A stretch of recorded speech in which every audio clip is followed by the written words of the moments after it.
Hello, everyone. Welcome. My name is Bonnie Outerstrom. My pronouns are they, them, and I'm the poetry event coordinator here at Brookline Booksmith. Today, it is my pleasure to host three incredible poets, Myles Taylor, Katya Zinn, and Yena Sharma Purmasir, for our third Thursday's poetry reading series.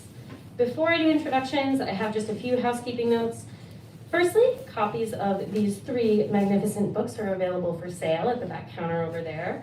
I encourage you to support the poets' work in whatever way you can. Just being here tonight is huge. Buying a book, following them online, saying nice things to them while you're here, all valid ways of support, so thank you for being here.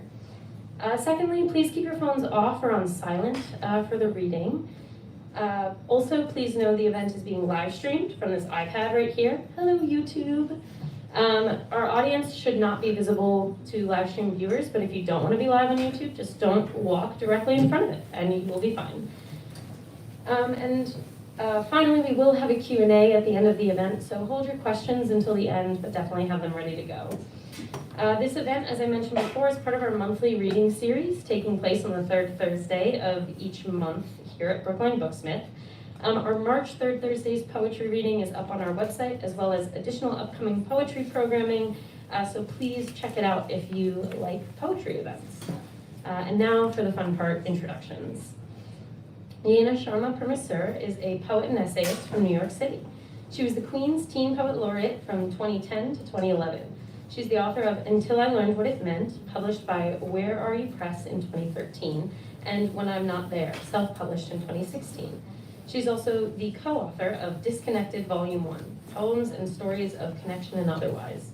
In 2022, she released her third and fourth books of poetry, Our Synonyms, an epic from Party Trick Press, and VIRAHA from Game Over Books. Yena holds a master's degree in theological studies from Harvard Divinity School, where she focused on South Asian religious traditions.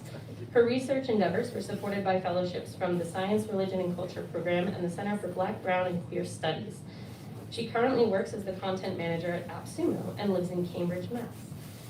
Yena, it's lovely to have you here. Thanks for being here. And of course, Katya Zinn is a Boston-based writer, performer, interdisciplinary teaching artist, and unofficial poet laureate of Chuck E. Cheese. She received a Bachelor's of Science in Expressive Art Therapy from Lesley University in 2019, and in 2020 received a Fulbright scholarship to teach English and spoken word poetry to high schoolers on the island of Borneo. Rekindling childhood belief in magic to spark kinder, weirder worldviews, her work focuses on humanity's need for art to ignite change, forge connection, and fuel healing. She's the winner of the Selassie Williams Social Activism Through the Arts Award and won first place in the 2019 Words Aloud International Poetry Contest. Katya is the author of the chapbook Human Verses, which was published in 2021 by Finishing Line Press. And most recently, her debut full-length collection, Manic-Depressive Pixie Dream Girl, was released in 2022 with Game Over Books. You can find her at Zinvisible Ink on social media or at zinvisibleink.com. And thank you, Katya, so much for being here. And of course, Myles Taylor is a trans-masculine writer, organizer, poetry slam competitor, food service worker, Capricorn Aquarius cusp, and glitter enthusiast. They hold a BA from Emerson College's Writing, Literature, and Publishing program, where they began their stint as an award-winning poetry slam competitor, representing Emerson at the College Union's Poetry Slam Invitational for 3 consecutive years, winning Best Poem in 2018. Myles was also a member of the 2017 Boston Poetry Slam NPS team. They formerly ran Moonlighting, a queer open mic, which is currently on hiatus, and they are the current producer of the historic Boston Poetry Slam at the Cantab Lounge. Their first full-length collection, Masculinity Parable, is out with Game Over Books. You can find their work in places like Academy of American Poets, Underblong, Bee Stung, and others. For a full list of their publications, visit myles-taylor.com and check them out on social media at MylesDoesPoems. Myles, we're so happy to have you. Folks, if you aren't already familiar with the work of these poets, you're really in for a treat tonight. Not only do we get to hear some wonderful writing, but we also get to watch 3 excellent performers share their craft with us. Everyone, please give them a warm welcome.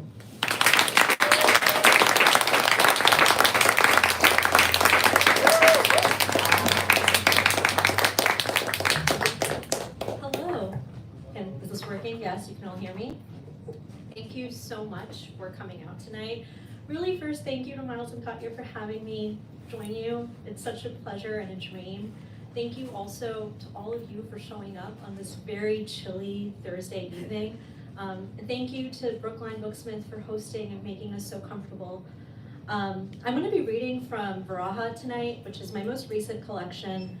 And it's not an English word. It comes from Sanskrit. It means love and separation. It's a very deep Hindu idea. So we're going to dive right in. Here's the titular poem. This is VIRAHA. Steve told me that half the pleasure in love was being half of something, separated and praying for reunion. It's not just us, he said.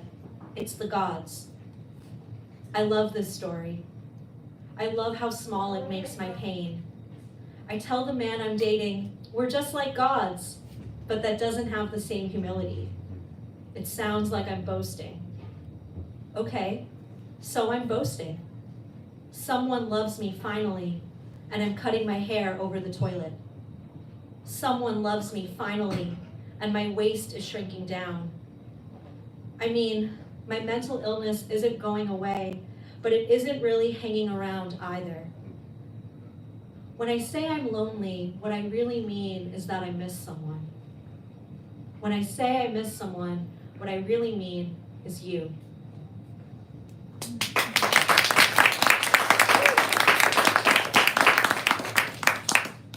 Yesterday was Valentine's Day, so it feels thematically apt to read love poems. I will say though, I think every poem is a love poem, and every poem is a political poem. This is one of my favorites from those two categories. Here's Red Cardinal. There is a world in which I die. You don't. My best friend, you live forever. You go alone to the places we said we would explore together. In Vietnam, you buy an expensive camera. You take pictures of your face the way I took pictures of my face. You hate the vacant expressions on my Instagram. No one ever knew me there. I can't point out the glittering silver lining from beyond the grave. Honey, I don't have a grave. When you want to visit me, you'll have to collect a bouquet of superstitions, an out-of-focus dream, the pink supermoon, a red cardinal on your windowsill. This terrible world loves you like I have loved you, which means you know it and you think it happens to everyone. It does not happen to everyone.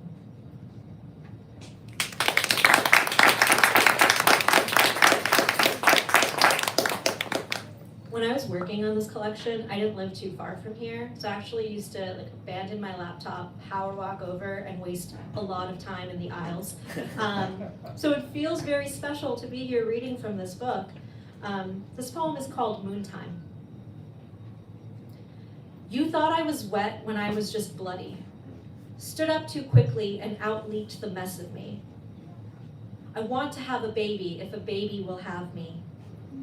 Until then, I'll keep loving men in need of mothering, nurse their idiot ideas, cradle their dwindling self-esteem, clean up their shit, put them to bed.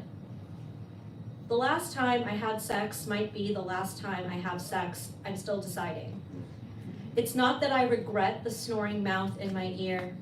It's the memory of his slouching body stretched out in the morning. It doesn't fit our nothing story. Who cares about his soft belly, floppy hair, medium roast laugh? Every man is the same man. Every baby has the same stupid slobber smile. Every mother thinks she's so different, her big fucking heart the size of the sun, and then she has a son.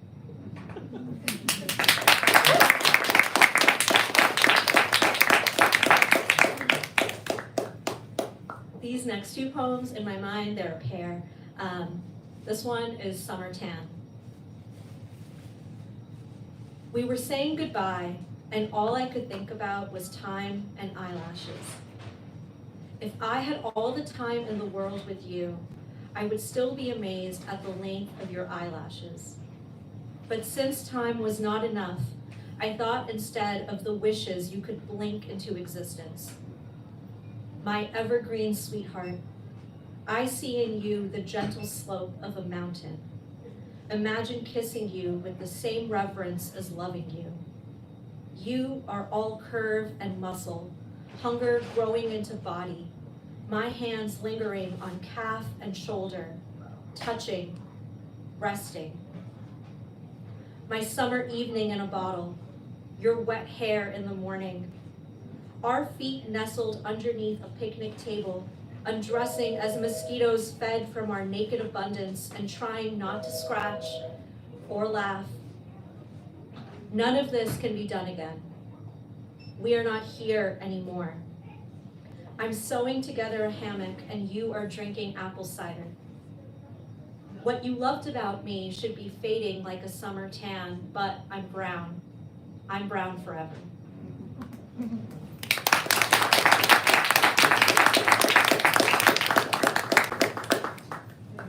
This poem is called Shloka in Birdsong. Shloka is a type of verse. Almost every Hindu epic is in this verse. So here's Shloka in Birdsong. There are two birds on a branch, and one eats its heart out because it can, because the heart tastes good, like pulp. Not everyone likes pulp. The other bird watches. The other bird is never hungry. The other bird wants for nothing. There are two birds on a branch, and you would think the branch has no story. This is the song of two birds, always together on the same tree. Don't worry about the tree. There are two birds, and the love between them is nothing like the pattering of a hummingbird's heart. It is the endless noise of quiet that slowly seeps its way into everything. There are two birds on a branch, and in one version they fly. Their perfect bodies like an arrow in the sky. There is one arrow in the sky, and there are two birds, and then there is one bird. The other bird is gone. The other bird, with its beautiful red body, has more red than body. One bird cries, and it breaks the mellow of the riverside. One bird without her mate, an incomplete pairing, a metaphor with no reference to a real thing. One bird, and you want to look away, to find the arrow's hand and curse the man who is like any man. This is not about a man. There is one bird, and she screams into the abyss of solitude for the injustice of all things. She is one bird, and we will never know which bird. If she ate the fruit of life while her lover looked on, or if she looked on while her lover, stunning and indulgent, bit into the most fleeting ripeness. It doesn't matter. There are two birds. There is one bird, a branch, a tree, a river, you, me. We sit together in my open heart that overflows with birdsong. I am your sweetest thing, and you, my companion through the universe, I see the glory of your crest everywhere. When you are gone, there will still be hills and mountains and waves. When I am gone, you will eat your heart out because you can, because the heart, loved and loving, tastes good.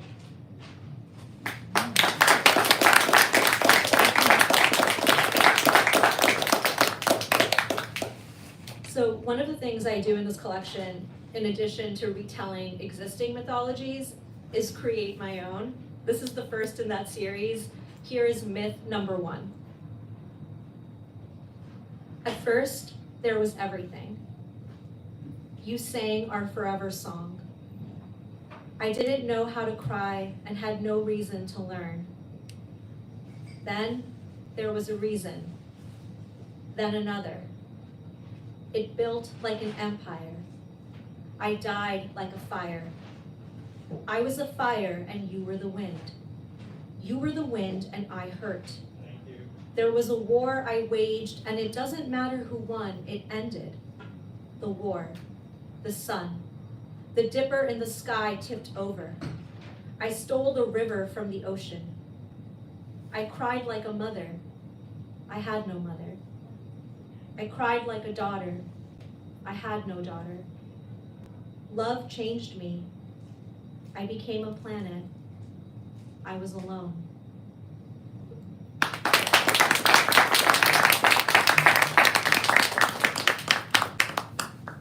This is my last poem.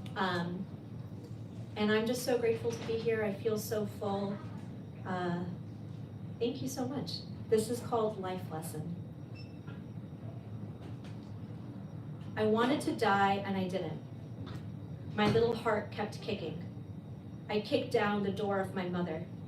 I was just a baby and the whole world happened to me. Let me live in the country of its joy. The continent of my loss has pushed me out to sea. I could have been a mermaid, but I wanted so badly to be real. I would be real, but it hurts. This life is teaching me something I didn't want to learn. Let me live in the dream of tomorrow. I'm digging my spirit out from the past as if I could be worth something. What if I'm worth something? Thank you.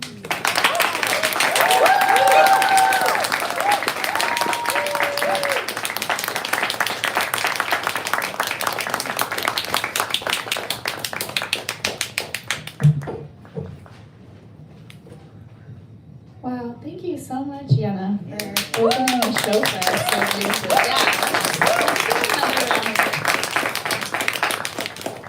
Thank you so much, everybody, for being here. Thank you, Myles, for putting together this show. Thank you, Brookline Booksmith, for having us. Thank you to everyone for coming out on this very chilly February night. It is a big deal to do stuff in Boston winter. So, thank you. I have turned the mic back on. I did it. Let's get weird, everybody. Can we get weird? Yeah. All right, cool. So I'm gonna tell you some brief mythology about Chuck E. Cheese, and then we'll get a little bit more serious. First, I'm gonna drop my personal belongings. Thanks. Chuck E. Cheese. You know his name, not his story. Or perhaps you know not his name at all. You see, Chuck E. Cheese is in fact short for Charles Entertainment Cheese, and he has not just a full legal name, but a dark origin story. You see, Charles, and this is true, like verified Chuck E. Cheese canon, never knew his parents. Though we can assume they were also anthropomorphic rodents, there is no record of his birth to confirm this. His earliest memories are of the austere hallways of St. Marinera's orphanage, year after year, watching children with birth certificates and no whiskers blow out the candles on their birthday cakes, while Charles sang along, never daring to speak to existence the deepest, most desperate desire of his little rat heart. To one day know his birthday, so that he too might have something to celebrate. Now, I like to think, and clearly I've spent way longer thinking about this than most well-adjusted adults would, that in his youth, Charles showed a certain aptitude for gambling, nurtured in the buzzing darkness of hole-in-the-wall taverns and seedy motels, games of poker and hold'em, where money changed hands under the tables of smoke-filled back rooms. I like to think this was where Charles, on what he guessed was close to his 18th birthday, bought a one-way ticket to the big city, leaving St. Marinera's behind in a flick of his bald tail, never looking back. Now, his likeness roams the hallways of rat casinos for children worldwide who trade their victories for holographic stickers and jars of Play-Doh, where it is said to this day,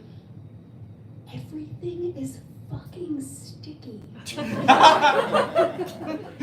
And every day is someone's birthday. So, is Chuck E. Cheese a hero? Or simply a lonely rat clinging to the last vestiges of a childhood he never truly had? Did he want for every child to have a birthday party? Or did he want to be the one to throw them? And does the difference matter? You see, the truest measure of being is not in what you've had, but what you've lost. Plato is always shaped like missing hands.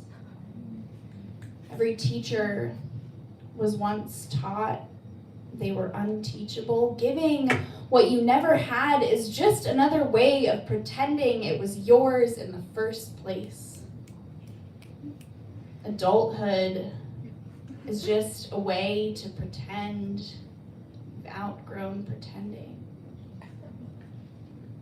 Now, I like to think that each night when the lights go down at Chuck E. Cheese, when the last sugar-crashing child sputters out the door like an untied balloon, when the animatronic band finally shudders to stillness, Charles, finally alone, wipes the top layer of gunk from the corner table, draws a single stale cupcake from the end of the dessert buffet, lifts from his pocket a striped candle, burned so small he has to take care not to singe his furry fingers as he lights it, and sings to no one.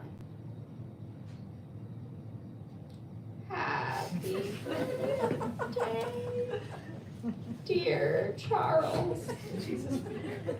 Happy birthday to me.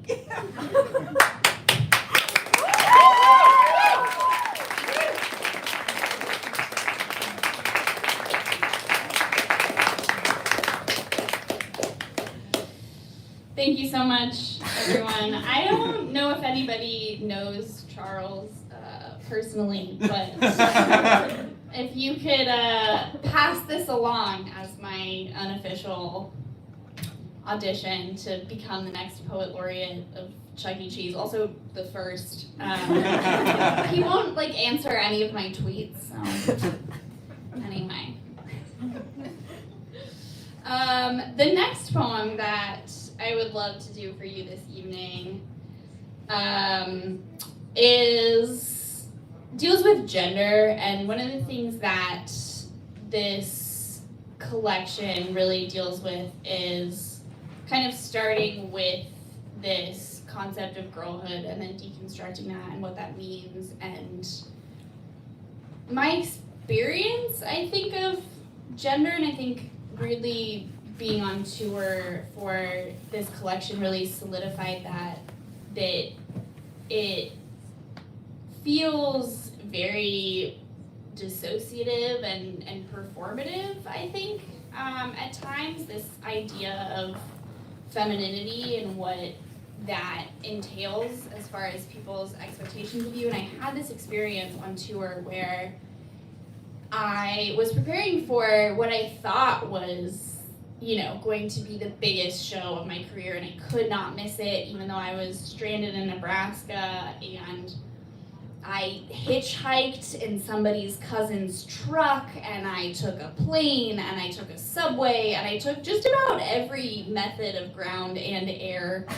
transportation available to make this show, because there were flyers and there were reels and there was everything that was going on, and I thought that I could not miss this, and it was a huge, massive show.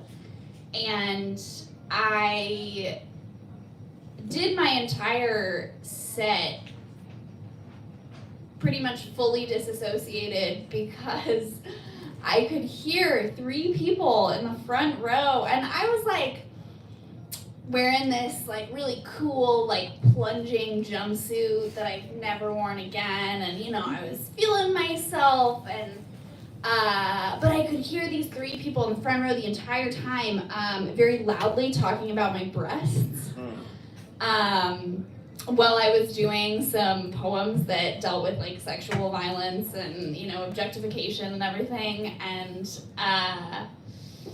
it was this strange experience of just feeling, I think, very disconnected from the concept of gender, in the sense that like it made me wonder if there's ever going to be a way that we get to be seen before being looked at. And so this next poem is called A List of Musical Ephemera I Identify With More Than Any Gender.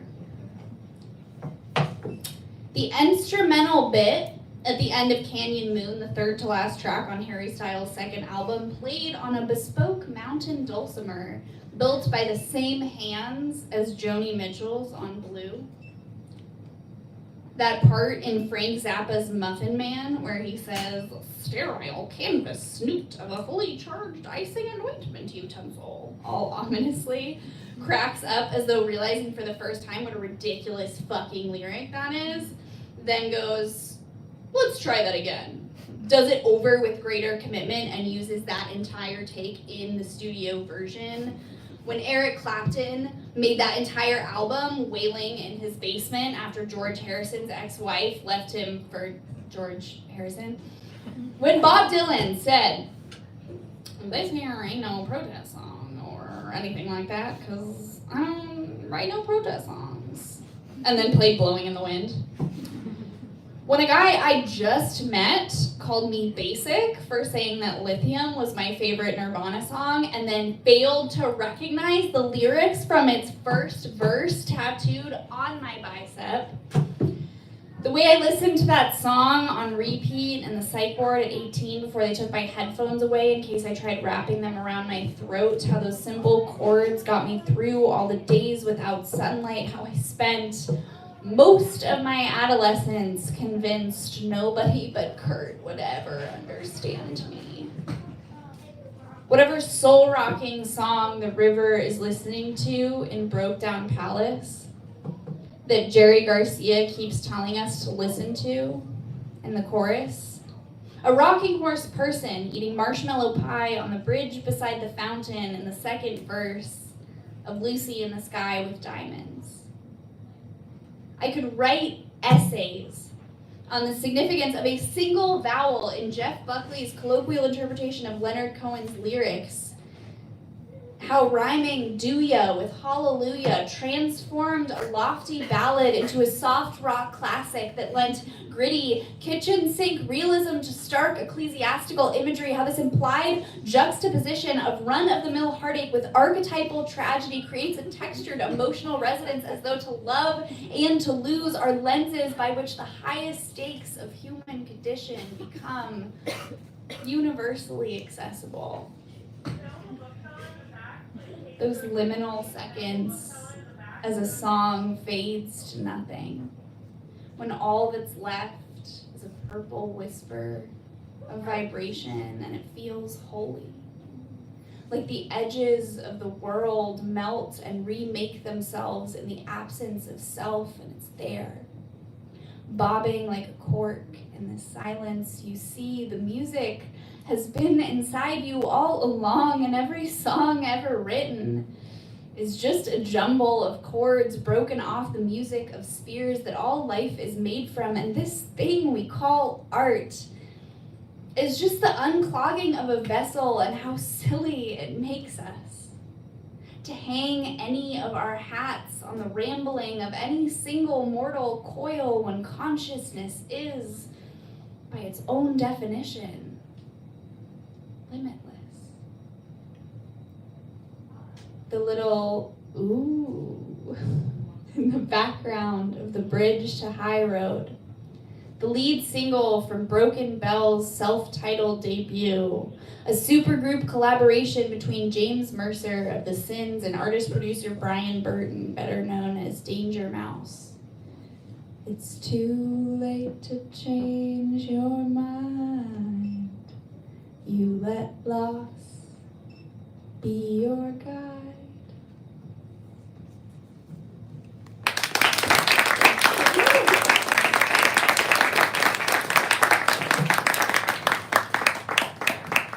Thanks, everybody. I got one more for you tonight, if that's cool.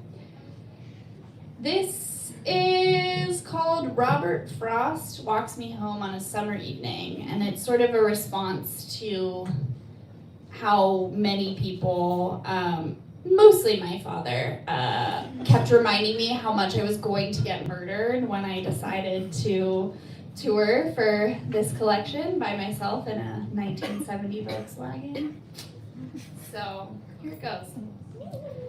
A poet friend once asked me, who among us has not turned something we love into a metaphor for suicide? It's 2 miles home from the Odd Hours Cafe where I meet my sponsor. Midnight lingers at tenement windows and street lamps begin to glow with starlight urgency. There's something sacred in these long evening walks to take with myself.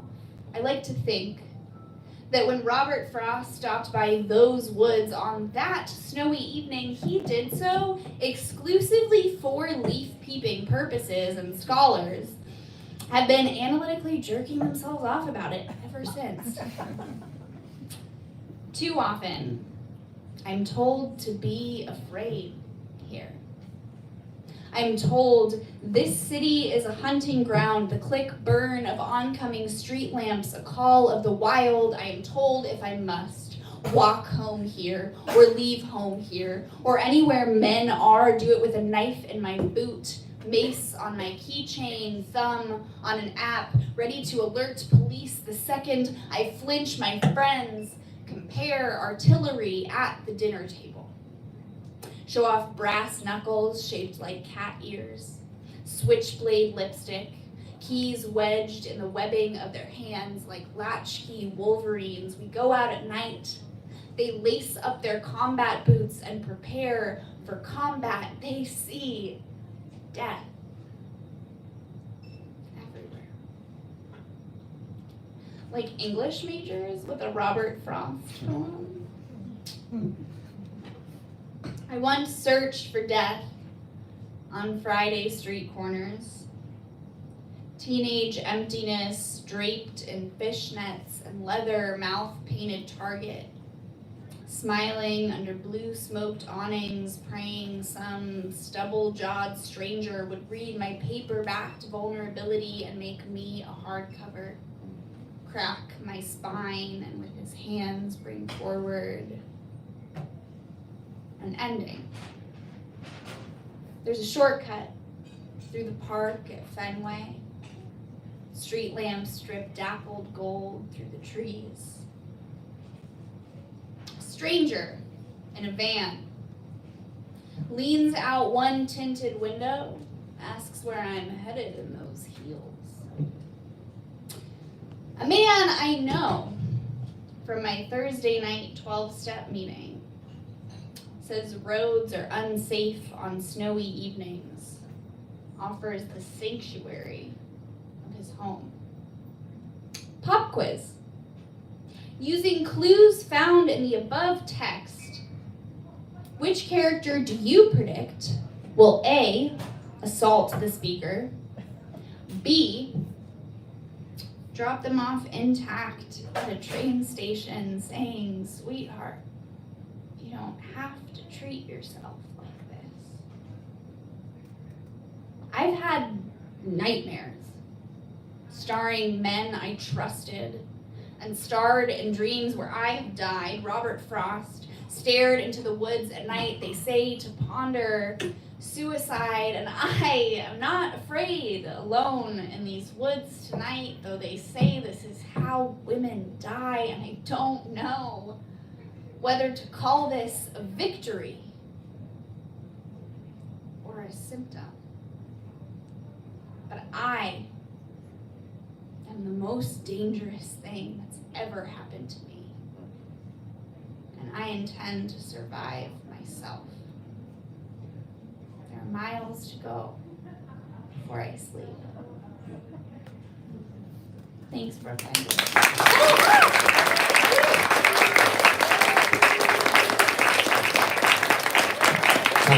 Holy crap, there's so many people right now. Whoa, okay, there's so many more people I've never heard before. Hello everyone, my name is Myles Taylor. I use they and he pronouns. I run the Boston Poetry Center at the Cantel Lounge. I also have a book. It is called Masculinity Parable. I'm going to start with the first poem because I like the idea of introducing yourself with things that you are not. This is a poem entirely made of lies. I was the bad boy in school, necked in shoplifted silver and drugstore nails, watched horror flicks under bad fleece, started smoking in high school until I got smart. I get smarter as I age and know it. I do something feminine, and a chorus calls it big dick energy. I hang out in the local guitar shop. The cashier learns my name and talks shop with me. Every time I'm good at a thing, I am told I could pursue it. I don't want to, though. I don't take myself too seriously. I joined a dating app to look for other people who don't take themselves too seriously. I go to a campus bar with a fake ID and laugh a lot. I bar hop under the stars. I know all of their names. On my way home, I see a poster of a shirtless man in a motorcycle jacket, and I go outside shirtless with a motorcycle jacket. My dad loves how much I look like him and hates how much I talk like him and worries how much I act like him. My dad, he grows as he ages, expands until he spindles like a redwood tree, and then from above he calls me my name and then just says something about basketball.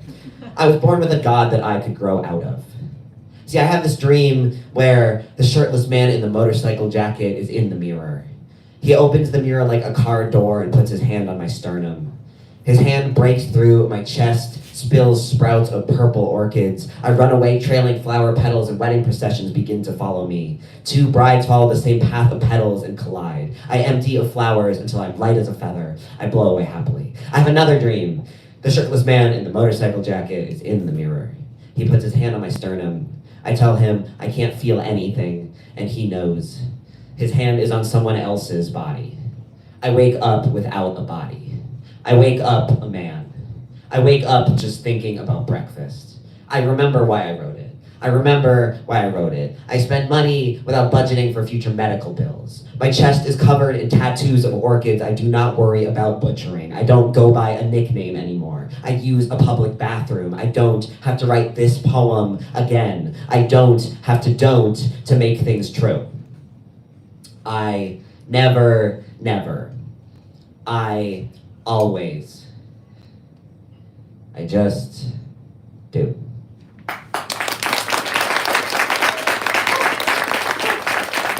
The vibe of the book is orbiting the idea of a non-toxic masculinity, whether that is possible, whether that is a thing we have to build, and I do think that trans men get to do the work of building that and mirroring that for other men to witness and to learn from, and I think that's a very fun thing. So the book's in kind of the sections of section 1, oh crap, I want to go on testosterone. Section 2 is I am on testosterone.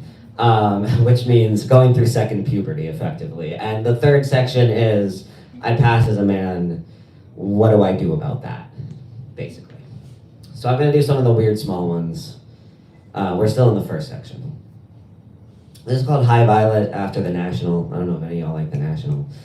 I don't know if y'all are sad or not, whatever. Gender and desirability are not the same, but they attend the same terrible house parties. Perhaps play kings and pretend they're having fun being personified the way I do all the time when others talk about body language and signals. I don't know what it is to be desirable because I don't know anything other than desire. I just want. My gender is negative space around a want I can't even make out the shape of sometimes, a smoked line, a Microsoft Paint level gradient. I'm trained in figure drawing, you know. A pencil is a shitty reference point unless it's the only thing you're holding. Sometimes my cat screams at nothing for hours. We do everything he asks of us and nothing will satisfy his cursed wails. I really wish I could express myself in a similar fashion, but I think somebody would probably call an emergency service. I fantasize about loss of control and maybe trying bondage one day, and then I put on a weighted blanket one time and lost my shit. I like the idea of everything, but everything in practice is terrible, except any night I have company that can talk as fast as me or the moment I am eating a very good meal. I want so much more than other bodies, but one feels more doable than the others, in theory. In practice, relinquishing control is deciding my body and mind are not worthy of their time. This is the only self-love I've figured out how to employ other than a face mask. Every time I get hungry, I feel like the world is going to end. I am in control of everything I do. I just make a point of being stupid sometimes to allow myself a wider range of options. I only want to die when I'm holding in a feeling or putting thoughts in other people's minds. I never promised to be reasonable. Get this thing off of me.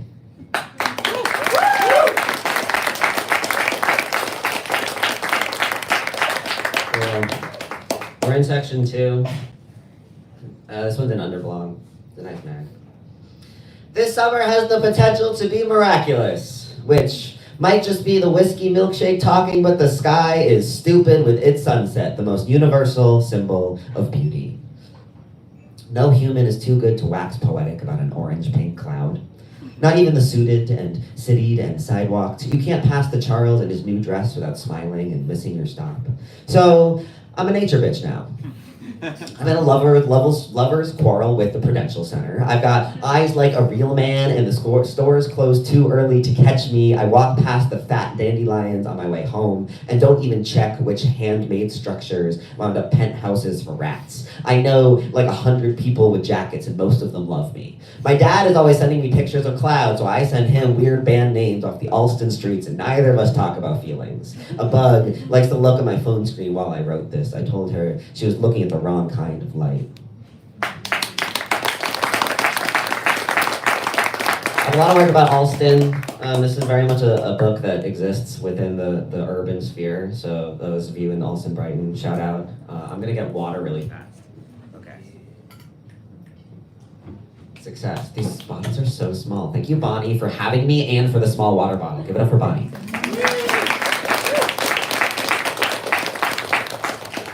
Okay. Another big theme in this as well is being a food service worker. I'm very passionate about the work I do. It is skilled work, it is important work, and this poem I wrote because I am from New Jersey and very close to New York, and the current mayor of New York City is named Eric Adams. Eric Adams is a former cop and just can't really do anything right. I can't lie to y'all. And this man said to try to convince food service workers to go back to work, this is direct quote.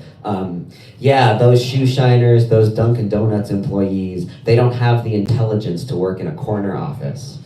Which is insane, which is unbelievable. So I wrote this poem, have fun. It's called Unskilled Labor. Behold my barber's gilded scissors, a gift from a loyal client.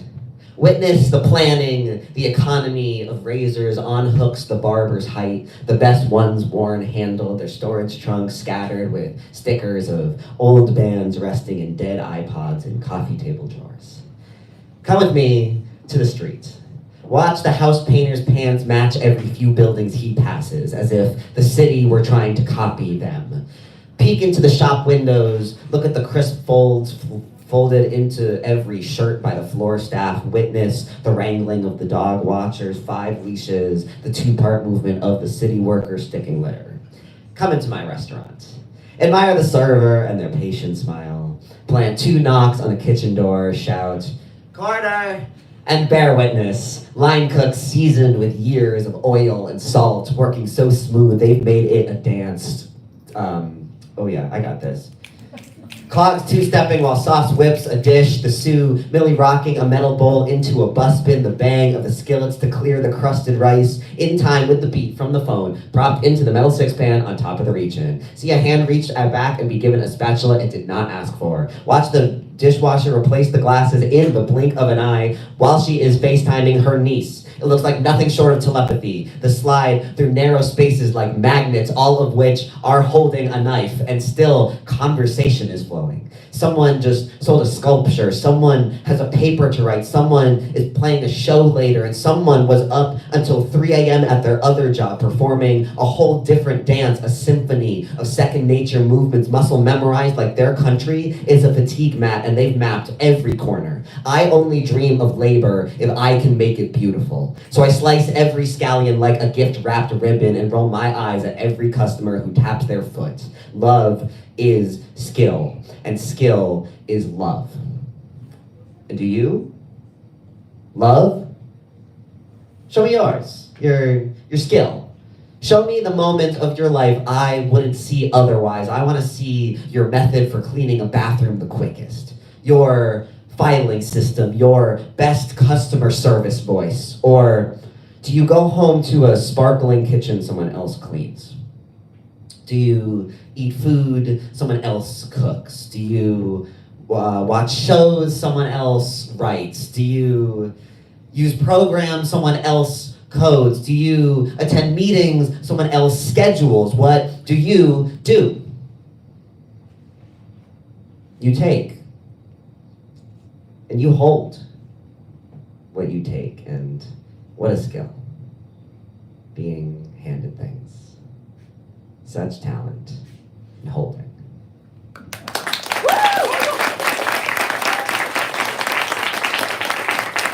A couple more for you. This one starts off the third section, the oh crap, now what section. And I think it kind of has one of the theses of the book. It's called 3 years, because it's sort of 3 years on T. So here is the simple truth. I was a girl until I wasn't. I was a wasn't until I was. What I was then had to be a boy. But that isn't very helpful. The simple truth, I lead with the negative. I lead with non-ness, who I am not, yet where I will not be what I do not have. All I can call myself is not a not. A knot can either tie two things together or cause a problem. Being a boy is easier, and I am one, until I'm under flashing lights or fluorescence or another man. What am I then? I identify most, I think, with the knots in my shoulders. The manliest thing about me is my hesitation towards being fixed. How could anyone use me then? I am not the man I have grown into. I am not the girl I was when I learned my body. A professional asked me, "How are you doing?" So I just pick at the first thread I see. I don't know what sits at the center. I'm a rubber band ball that can't remember what I built myself around. I identify, I suppose, with being a problem. I empathize with them. The clumps at the bottom of my backpack, the strangers in my jean pocket, the amalgamations of straw wrappers and pins and pencil lead that greeted each other warmly, built rapport, made love, became a new being entirely, one with so little use we can only deem it trash. Is gender trash? I mean, yeah, but that's not the question. The question is, does it need to be? And this is where we start the work, because it might be. And who will love me if it is? When I'm untangling my headphones on the bus, I survey the puzzle. I consider leaving it as it is, a mess, an anti-usage. I breathe deeply, I pull.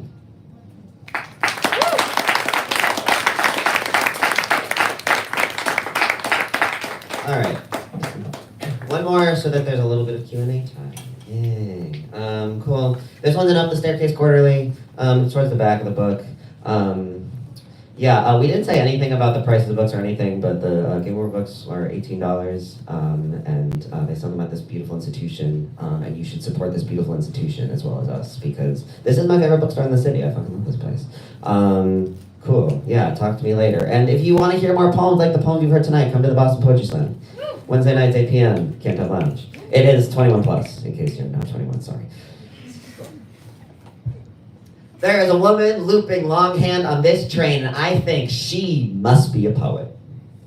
And I glance outside at the students saddle-seated on the stone tops, and I think they gotta be poets, every single one of them, just by the look on their fresh faces at all the well-placed street trees. And I look at the Boston trees, and those are poets. They're just here to dress the world up, right? But they actually create our oxygen.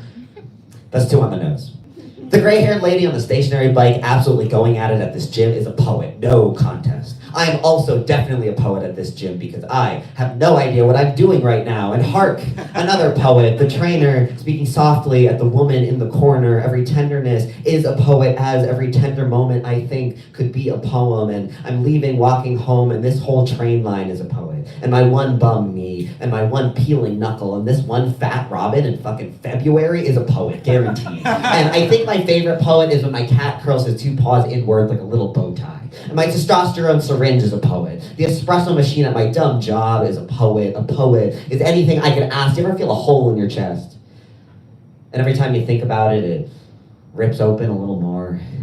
You ever try to fill it with dopamine and nutrients, and you're so close to stuffing it with decisions you've said you'd never make, but the poets, oh, the poets, somehow they're still going, feeling the parameters of that hole. And do you ever realize it opened before you thought about it? You just correlate causation. It could be opening further any day that you are not looking at it. Schrodinger's hole, at any size at all if you go on about your day. But oh, my poets, pulling it closed with 2 hands, I love you.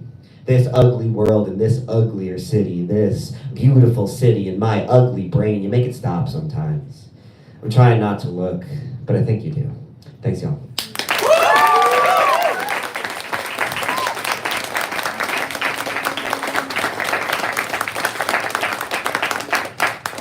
Beautiful, and now I would love to invite our 3 poets up to their beautiful panelist seats, and we will commence our Q&A.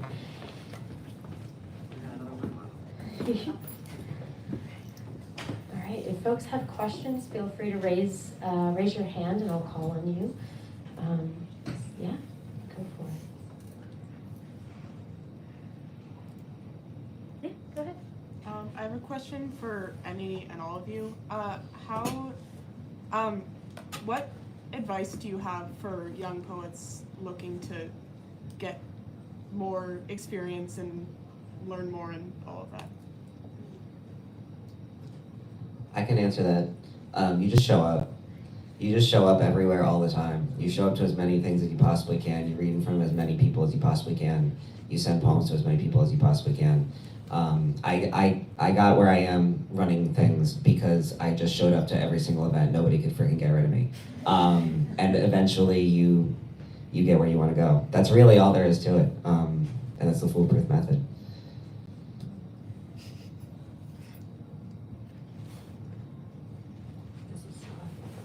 I think so. Yeah, Yes. you're- Okay. Also, be nice to people. Like when you meet people. Like, I think I was nice to Myles, and thus this happened. But no, like the more you meet people, just be really open. Be open to like creating writers groups if you want to join something and have people like read your work. Like, read other people's work. Be safe also. Yeah. I'm sorry, I'm still crying a little bit, because that last poem really got to me, but I think that, I've heard Myles do that poem like so many times, but every time he gets to the part about the hole, I just like, oh.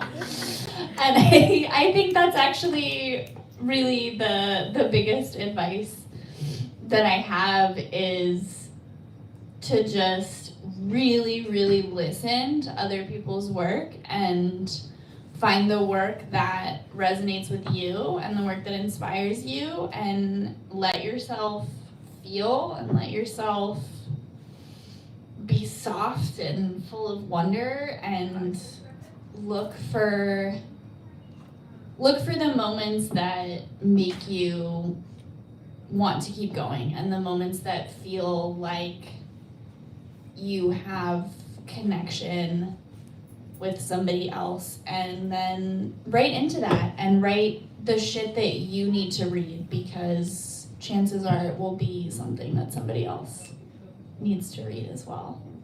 Good luck. Do we have any other questions from the audience? Yeah, go right ahead. Where do you think you get your biggest visual imagery from? Like, where do you draw from most? That's for any of you, too. I'm big on just like the mundane. I like walking through life. I mean, it's very much just like walking through life in the city, existing, being in commutes, writing about, work. I like to write beautiful imagery about things that I don't usually see beautiful imagery about. I have kind of a joke with some people because I don't have any nature poems. Like, I go out to a park and I sit there and I'm like, nice. And then I go home. Like, I don't know. I don't get it, y'all. But that's because I think a big thing too is because I think like some people, not to say nobody can write any more nature poetry. I love this for you. If that's what you want to do, keep at it, y'all. But it just doesn't speak to me because I see it a lot already. And I'm like trying to I'm trying to write in the images that I see that I don't hear often.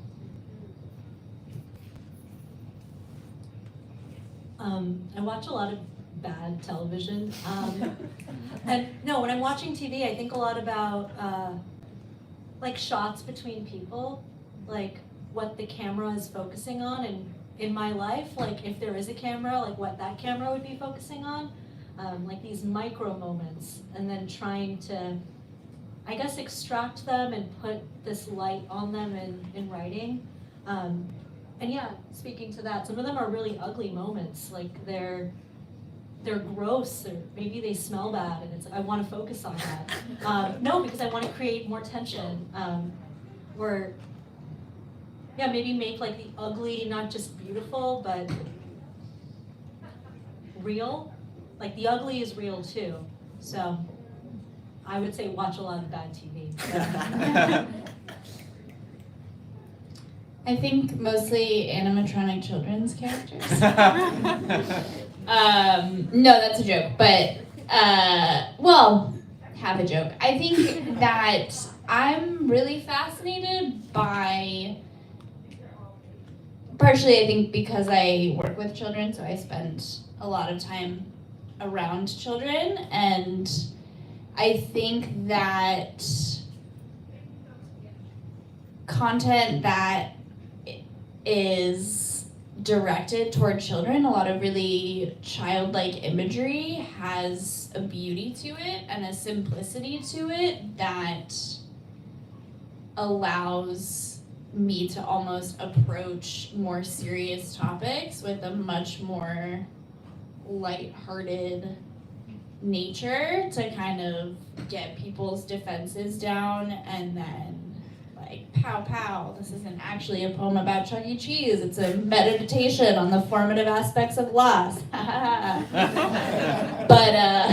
I think that people are more open to receiving that when you kind of write around it to arrive at it. And I think anything ephemeral, anything collapsing, like I've seen leaves growing out of cracks in sidewalks that are better poems than I will ever write, and I'm okay with that, you know? It's a really great question, thank you. Do you have other questions from the audience? Yeah, in the back, go ahead. What is your relationship with revision? And when you sit down to revise, what is it that you're hoping to do through that process?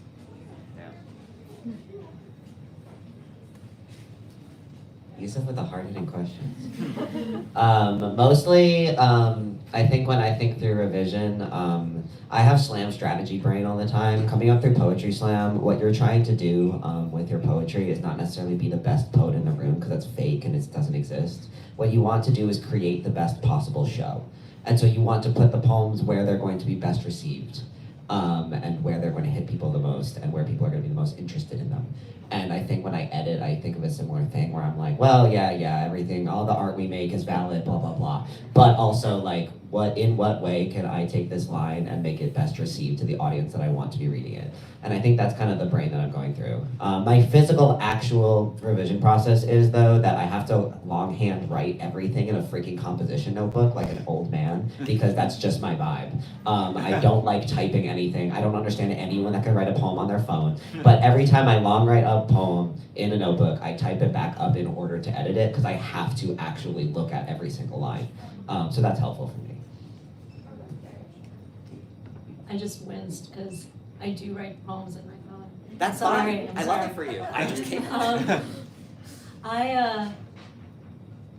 I had a poetry professor in college who told me to like think about restructuring poems a lot. So when you write a first draft, to then take it apart, maybe not line by line, but stanza by stanza, and reorganize.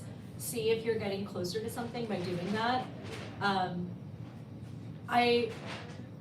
I often, like, when I write a poem, I look back at the first line and the last line, and when I was putting together this collection, I want the poems to fit together to create something cohesive. So first lines and last lines they're under terrible scrutiny in my world, but the middle lines, sometimes those are the ones where I really examine. I think sometimes I go through phases, like in this collection, I think quite a few poems have no capitalization at all, and then there are two that are all in caps. I imagine that's like the speaker screaming. But sometimes capitalization and periods, or the lack of, like, I think a lot about that. I know that sometimes, like, there's a poem I read tonight that I wrote once and it was done. It was like my perfect pancake. But there are others that I really belabored over, even if like what changed was perhaps just one word. It's the sense of feeling like, I will say, if I'm writing a poem and I can't get it right, I'm like, this poem is ugly and imperfect, it will go nowhere, but I can't like amputate it anymore. Like it's just gonna be this bad, and that's okay, it doesn't need to go anywhere. But I have tried the restructuring thing. I think it helps quite a lot, actually. And they're different. I've seen people do it in different ways, like kind of more like this like analog method of like printing out and cutting up. Like I think that's quite useful. I've also used a spreadsheet to do similar things. So yeah. Y'all are so organized. I'm gonna respond with a convoluted metaphor. Because the way that I like to think of it is the final product, it's like a cross stitch, right? Like if you look at the back of a cross stitch, I don't know if I have any fellow crafters in the room, but it's ugly and it's messy and it's got knots everywhere and you can't even necessarily tell what it is or where the connections are. But then when you flip it over, it makes this intact image if you do it correctly. And so I think a lot of times in the editing process, will get really frustrated about, well, I spent 15 hours, staring at this line and deleting and reinserting a semicolon, and like I have to include that now because otherwise that labor is like completely wasted. But then I think about how maybe the purpose of that line wasn't to be directly stated, but to lead to another piece that in the fully formed poem made a sense that I couldn't see without the connection. And so I think that any lines that even eventually end up getting cut are valuable. And there's a saying like, kill your darlings. I don't necessarily believe in that. I think excise your darlings, and if they're darling enough, then you will remember them and they will find their way into other pieces sometimes years later. I have had lines that I've cut from poems that have resurfaced years later. And as far as the editing process of like working with an editor,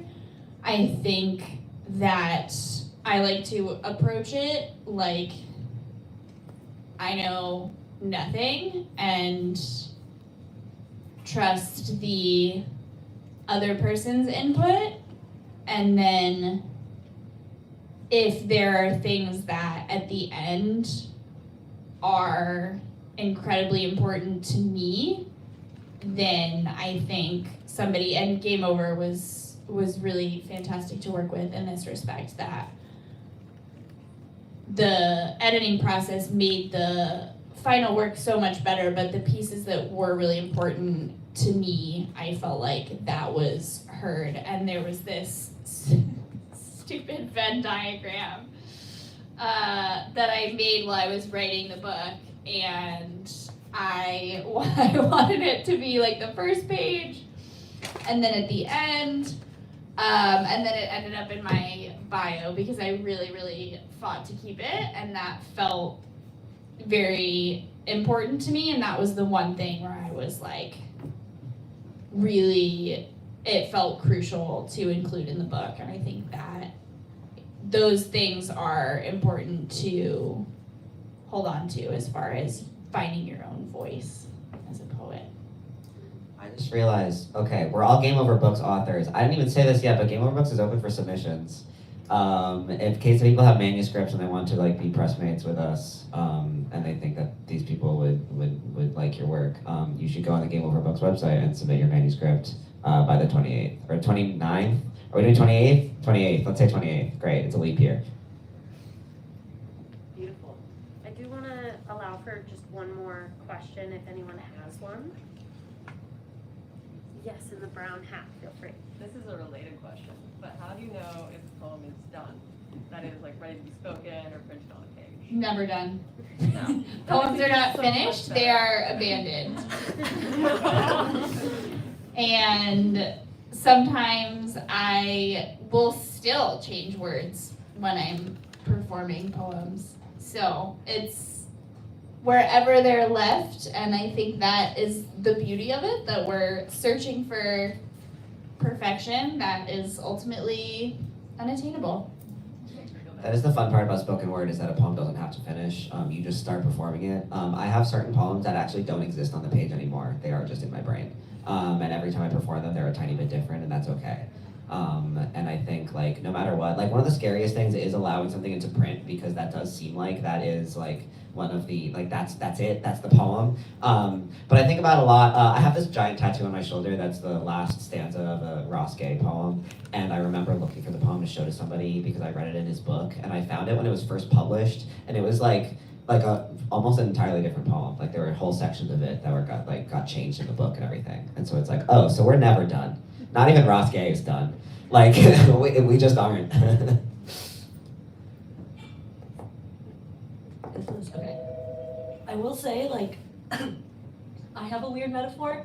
I'm not a parent, but sometimes I think about poems like children, and at a certain point, they're just done. Like, as in, no, by that I mean, hold on. I can explain more. I have a really close relationship with my mom, who, like, hi, I think she's watching. I think she did a lot of, like, nurturing and caring for me, but at a certain point, like, I'm just my own person. And I'm gonna go into the world and make impressions. I think that's what happens with a poem. Like, a poem in a book is like, when I was practicing a lot for today, and at one point I was like, why is this line in here? Like, I would love to just, like, yeah, like, cross it out, but it is.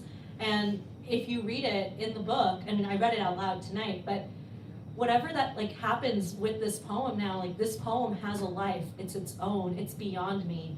And that's so amazing that even when it's imperfect, it feels like such a gift to be like, no, it's gonna go, it will outlive me in that way. And I don't need to have, I mean, I can feel, like, perfectionistic and, like, man, I wish I could make that change, or why did I do that? It doesn't need me anymore. Like my part is done, and like it gets to have a relationship, hopefully with lots of people like you, right? Yeah. What a beautiful note to end on. Thank you, Katya, Yena, and Myles. Let's give them one more round of applause.